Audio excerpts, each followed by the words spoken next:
जय Hind everyone. I hope आप सभी लोग अच्छे होंगे, मस्त होंगे, है ना। और सीडीएस की तैयारी कर रहे होंगे। और सीडीएस 2023 जो कि होगा आपका सितंबर में, ठीक है ना। तो उसकी तैयारी आप लोग सभी कर रहे होंगे।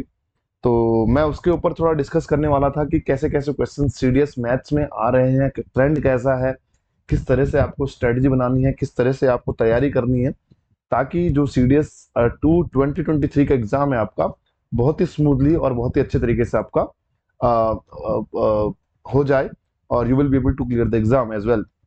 तो इसी संदर्भ में मैं आप लोगों के सामने टॉपिक वाइज एनालिसिस लेके आया हूँ। सीडीएस 2023 के फर्स्ट का जो पेपर हुआ था उसका टॉपिक वाइज एनालिसिस लेके आया हूँ, ताकि आप सभी को एक जनरल आइडिया लग जाए कि किस किस तरह के क्वेश्चन यूपीएससी पूछ रहा है, और हमारा ट्रेंड किस साइड चल रहा है, कैसे क्वेश्चंस आ रहे हैं, किस किस टॉपिक का वेटेज ज्यादा है, किस टॉपिक का वेटेज कम है।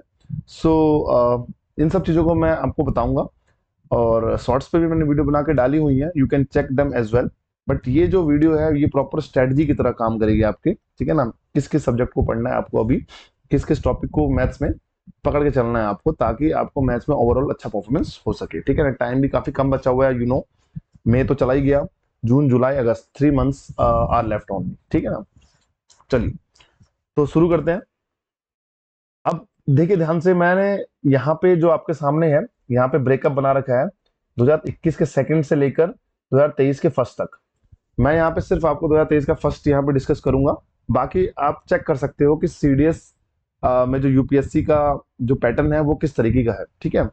तो चलिए स्टार्ट करते हैं पहले अरिथमेटिक से। देखिए, इन दोनों को मैं अरिथमेटिक में ही काउंट कर रहा हूँ, नंबर सिस्टम और डिविजिबिलिटी को, ठीक है ना।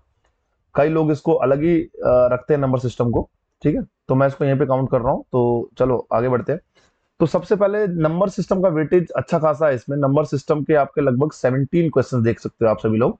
17 क्वेश्चंस आए हुए हैं, जिसमें से 12 क्वेश्चन नंबर सिस्टम के प्योरली, और 5 क्वेश्चन जो है एचसीएफ और एलसीएम के आए हैं, जो कि नंबर सिस्टम का एक पार्ट है, ठीक।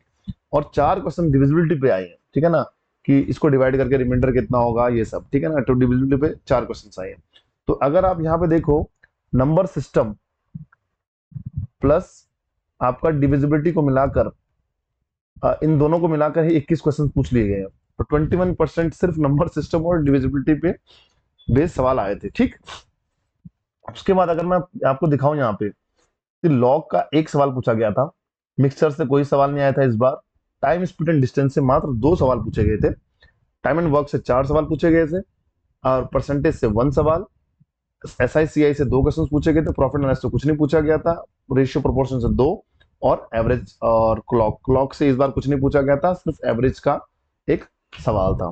तो अगर मैं तुमसे कहूं अरिथमेटिक के जो बाकी टॉपिक्स हैं, अगर नंबर सिस्टम और डिविजिबिलिटी को छोड़ दें, तो लगभग ये सवाल आपसे, अरिथमेटिक के सवाल कितने थे, टोटल सवाल तो अरिथमेटिक से कितना 34 आए हैं, जिसमें से 21 तो सिर्फ नंबर सिस्टम और डिविजिबिलिटी बेस्ड थे।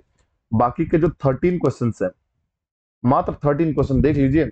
ये जो टॉपिक है mixture, time student distance, time and work में भी पाइप एंड सिस्टम आ जाता है, इसके अंदर ही एक सब टॉपिक है इसका, percentages, S I C I, profit and loss, ratio proportion, average, इन सभी से टोटल क्वेश्चंस आपको 13 क्वेश्चंस पूछे गए हैं।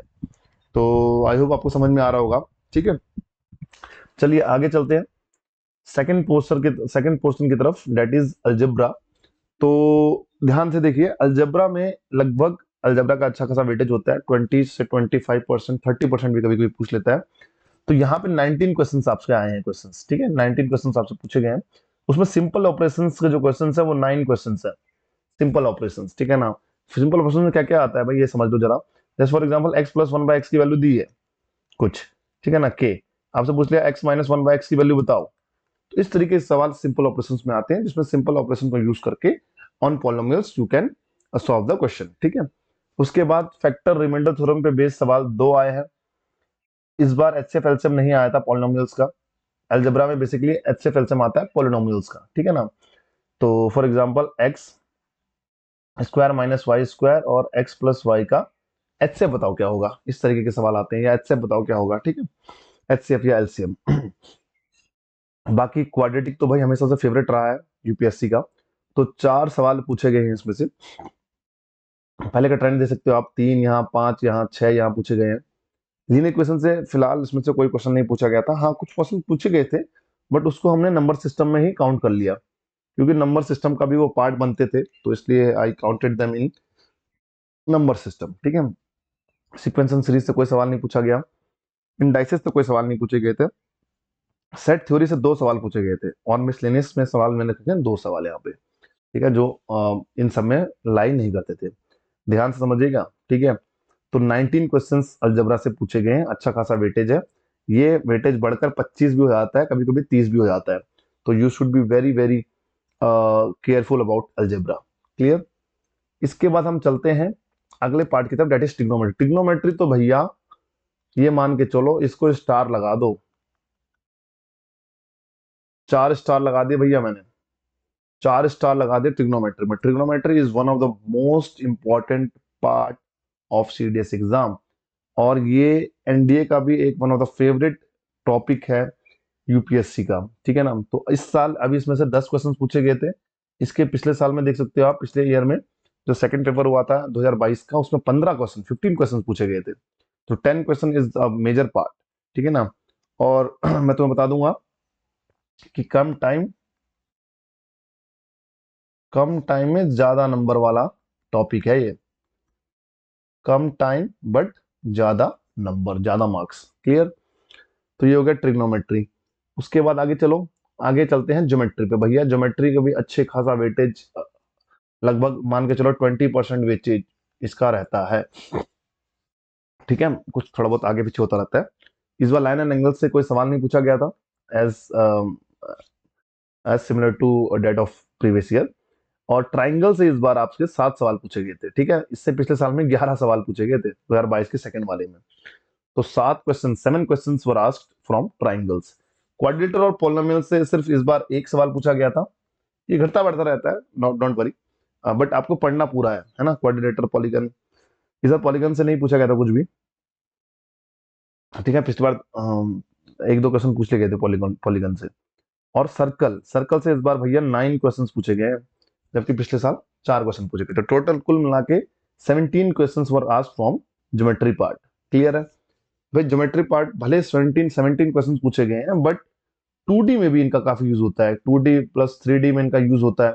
If you do not know about geometry, अगर ज्योमेट्री में आपको थ्योरम्स कुछ नहीं आते हैं या कुछ चीजें नहीं पता है, तो 2D और 3D में आपको बहुत दिक्कत होगी। तो you should also know about geometry if you want to do good in mensuration part. ठीक है, बात क्लियर है। चलिए आगे बढ़ते हैं। अब भैया आ गया मेंसुरेशन और 3D। बड़े अच्छा खासा वेटेज इस बार आ रखा था, 16 क्वेश्चन पूछे गए थे। 16 क्वेश्चन, लगभग 16% वेटेज जो है आपका मेंसुरेशन से आया था। 10 क्वेश्चन 2D से थे, 6 क्वेश्चन 3D से थे। ठीक है। तो 2D मैं बता रहा हूँ आपको, 2D 3D बहुत आसान लगेगा if you have a plus point और if you have an upper edge in geometry. अगर ज्योमेट्री थोड़ा बहुत अच्छा है तो you will be able to do good in 2D and 3D। बात क्लियर है। अगर ज्योमेट्री में ढीले हो तो मेंसुरेशन में भी दिक्कत आएगी, ये तो होता ही है। हम जब भी बच्चों को पढ़ाते हैं तो ज्योमेट्री को ही पहले पढ़ाते हैं, उसके बाद 2D 3D को पढ़ाना होता है अपना। ठीक है, क्लियर है बात। चलिए, अब लास्ट में आया था स्टैट और आपका डीआई। डीआई से इस बार कुछ भी सवाल नहीं पूछे गए थे, स्टैट से 4 सवाल पूछे गए थे। ठीक है ना, 4 सवाल पूछे गए थे। भैया ये देखो, ये जो है मीन मीडियन मोड, ये 4 से 5 घंटे लेगा आपका टोटल पढ़ने में, और आपके कभी कभी 10 मार्क्स तक बना देता है भैया। ठीक है ना, 10 मार्क्स तक अराउंड। जैसे पिछली बार 7 क्वेश्चन पूछे गए थे मीन मीडियन मोड से। 3-4 घंटे पढ़ना होता है हार्डली इसको, स्टैट को ज्यादा कुछ मटेरियल होता नहीं है इसमें, ज्यादा बड़ा टॉपिक है नहीं। 3-4 घंटे पढ़ के ही आपके अगर 7 से 8 मार्क्स अगर फाइनल हो जाते हैं, तो that is a good investment. ठीक है। अब भैया इतना से आपको समझ में आ गया होगा कि किस किस को आपको ज्यादा पढ़ना है, किसको कम पढ़ना है, कौन सा आपके पेपर में आएगा, कितना आएगा, क्या आएगा। पूरा आइडिया लग गया आपको। भैया स्क्रीनशॉट लेना चाहो तो स्क्रीनशॉट ले लो, फटाफट ये अरिथमेटिक का स्क्रीनशॉट ले लो, इसके बाद ले लो स्क्रीनशॉट अलजेब्रा का, अच्छे से ले लो। ठीक है। उसके बाद ले लो भाई ट्रिग्नोमेट्री में, ठीक। उसके बाद ले लो ज्योमेट्री का, उसके बाद मेंसुरेशन, स्टैट और डीआई। ठीक। आप लोगों की स्ट्रेटजी देखो, हर किसी की स्ट्रेटजी अपनी अलग अलग होती है एग्जाम को क्लियर करने की, ठीक है ना। जो मेरी स्ट्रेटजी है मैं आपको समझा देता हूँ। अब आपको एक स्ट्रेटजी बता देता हूँ कि कैसे कैसे आपको डील करना है, कितने कितने चीजों को पढ़ना है और क्या क्या चीजें आप करोगे पहले, ठीक है। अगर आपको सही लगे तो यू कैन अप्लाई इट, इसको अप्लाई कर सकते हो अपनी लाइफ में। अगर नहीं लगे तो यू कैन लीव इट, ठीक है ना, it is up to you. तो सबसे पहले मैं आपको कहना चाहूंगा कि सबसे पहले पकड़ो ट्रिगो। ट्रिगो देखो, शॉर्ट शॉर्ट सवाल आते हैं, ठीक है। 10% से 10 से 15% सवाल आराम से मिल जाएंगे तुम्हें ट्रिगो के, ठीक है। तो इसको आपको जरूर करना है। इतने 20 से देखो, आज 20 तारीख है, 20 से लेकर 31 तक ट्रिगो खत्म कर दो। ट्रिगो खत्म कर दोगे तो 10 से 15 क्वेश्चन आपके यहीं पे बन जाएंगे। कम टाइम में ज्यादा सवाल, ठीक है। कम टाइम में ज्यादा सवाल वाला टॉपिक है ये ट्रिगो। क्लियर है बात। Trigonometric ratios, trigonometric identities, height and distance, उसके बाद maximum minimum value of trigonometric functions, इसको पढ़ना है, ठीक है ना। क्या क्या पढ़ना बता देता हूँ मैं आपको। टी रेशियो के बारे में पढ़ना है, टी रेशियोज क्या क्या होते हैं। फिर आइडेंटिटीज जो हैं, 3 आइडेंटिटी सबसे इंपॉर्टेंट, उसके अलावा बहुत सारी पढ़नी है। उसके अलावा maximum minimum value of trigonometric function, trigonometric function ये बहुत इंपॉर्टेंट है भैया, ठीक है। ठीक, ये सब चीजें पढ़नी है। उसके बाद पहले ट्रिगो खत्म कर लोगे, उसके बाद आ जाओ सीधे। अब मैं कहूंगा आपको to be precisely to be precise, आपको यहाँ पे पढ़ना है ज्योमेट्री। बहुत इंपॉर्टेंट पार्ट है। एडवांस मैथमेटिक्स से ज्यादा पूछा जाता है सीडीएस में, नॉट अरिथमेटिक। 1 से 30 तक आपको ज्योमेट्री कवर करना है भैया। ज्योमेट्री में क्या क्या, लाइन्स एंड एंगल्स, उसके बाद ट्राइंगल, उसके बाद क्वाड्रिलेटरल्स, उसके बाद आपको सर्कल, उसके बाद पॉलीगन्स के बारे में पढ़ना है, ठीक है ना। इतना कर लोगे आप, आपकी ज्योमेट्री खत्म। क्लियर।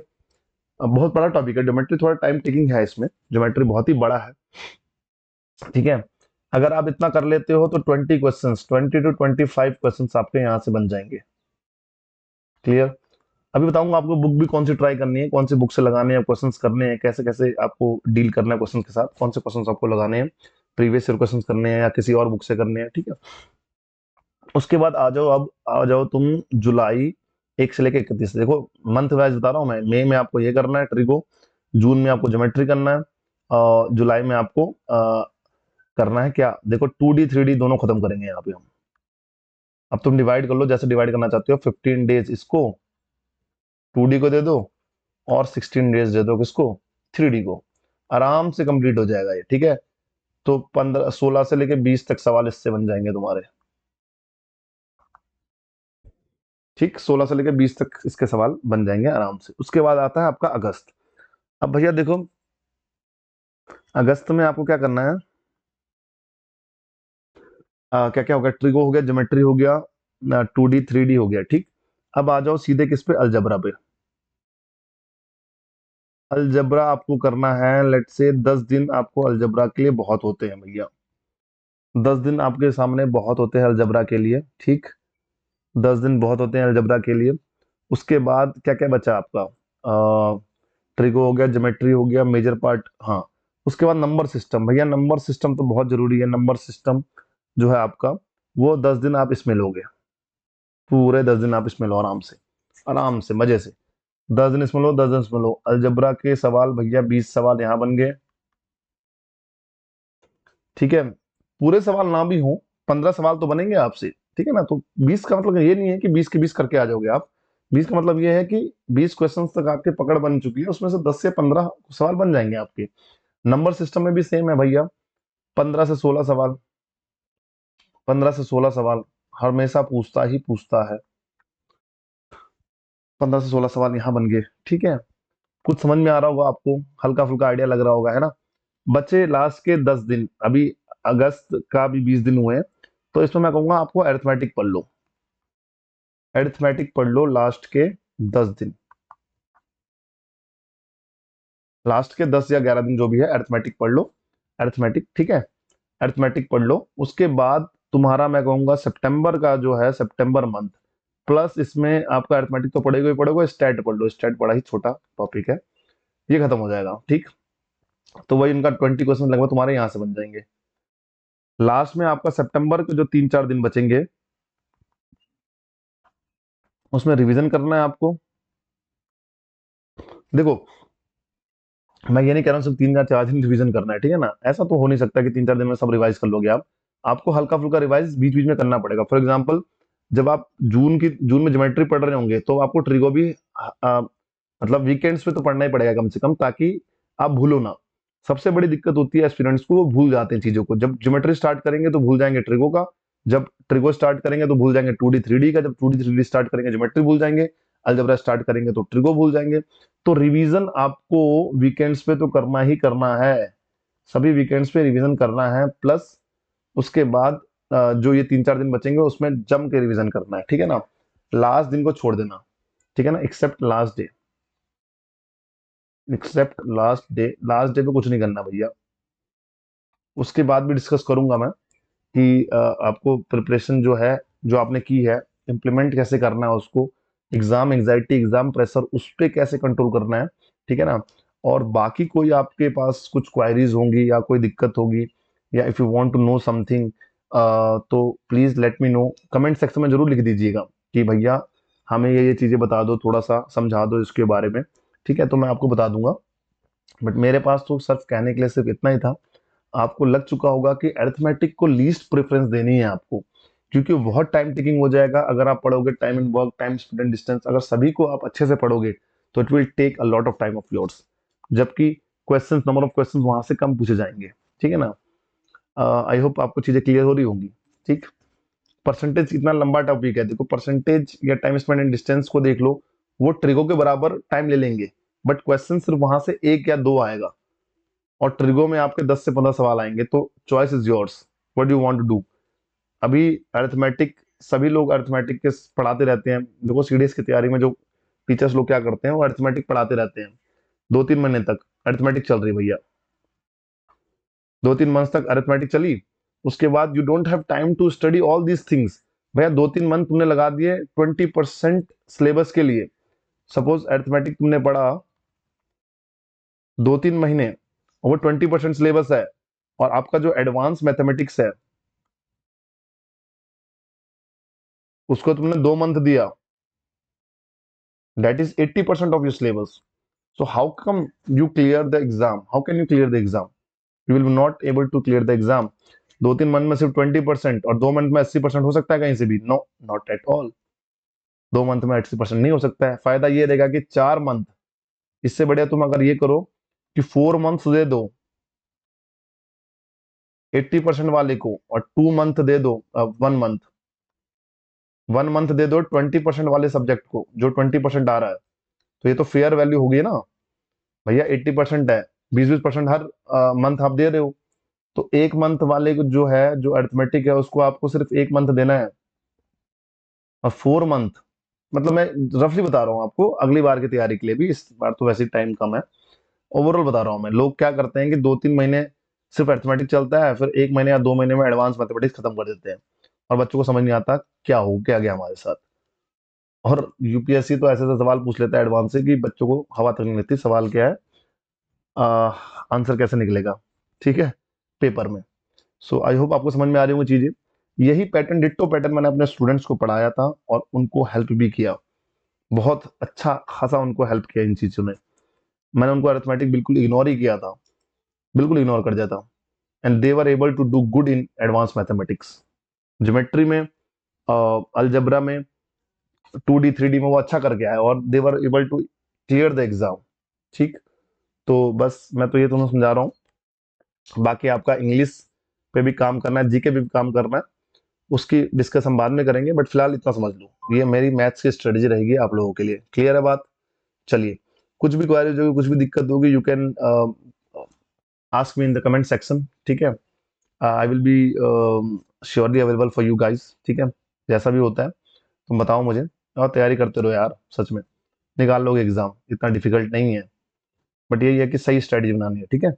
बच्चे 3 4 महीने साला अरिथमेटिक पे वेस्ट कर देते हैं, तो एडवांस मैथमेटिक्स कब पढ़ेंगे? तो ये ब्रेकअप है टाइम का। तो please follow this, and it will help you a lot. Thank you, thank you, and जय हिंद।